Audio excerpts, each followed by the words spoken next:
This is my definitive discourse. Stop it.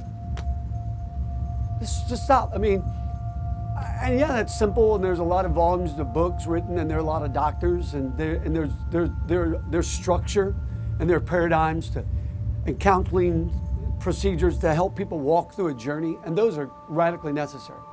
But I have to look at the student right now and go, listen, don't look at us and treat us the way that your culture is really famous for, and that is you want us to kind of, if we're not careful, enable you to continue to stay in this world that you're in because you've got issues. You know, well, you've got God, and you've got to believe that God is the God of the universe, and you can stop, you can change. There's a future for you. God's got a plan for you, and you've got to decide. You know what? I'm not going to listen to Satan anymore. They're going to live their life this way, and I had to do this about me. I mean, I grew up in a ghetto. I was born in a mental institution. My mom was a mentally insane homeless prostitute. I got adopted when I was 4 after being sexually abused and tortured with burning cigarettes. My life was jacked up.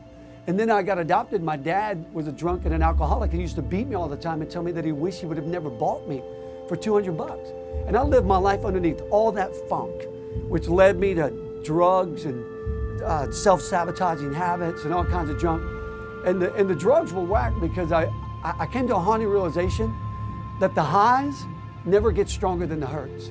The pain when somebody cuts or some other deal that they may be doing, that never is enough. It's never enough. So, you know, what's it going to take? Drop the razor blade, go for the chainsaw?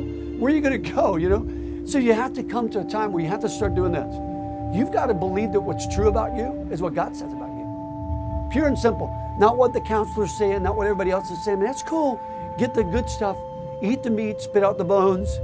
But the bottom takeaway has got to be they have to personally come to a moment where they can look in the mirror and go, you know what? What's true about me is what God says about me.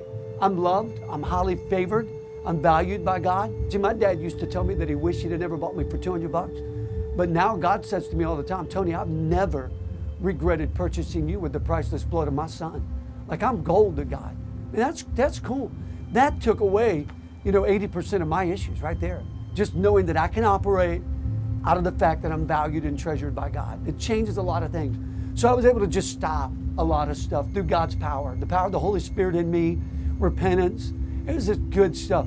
Do I have hang-ups and do I have major stress moments in my life now? And do the words of my dad echo and give me moments of great insecurities? Oh yeah, but that's where community comes in. Hanging out with bros like yourself, and people get in community.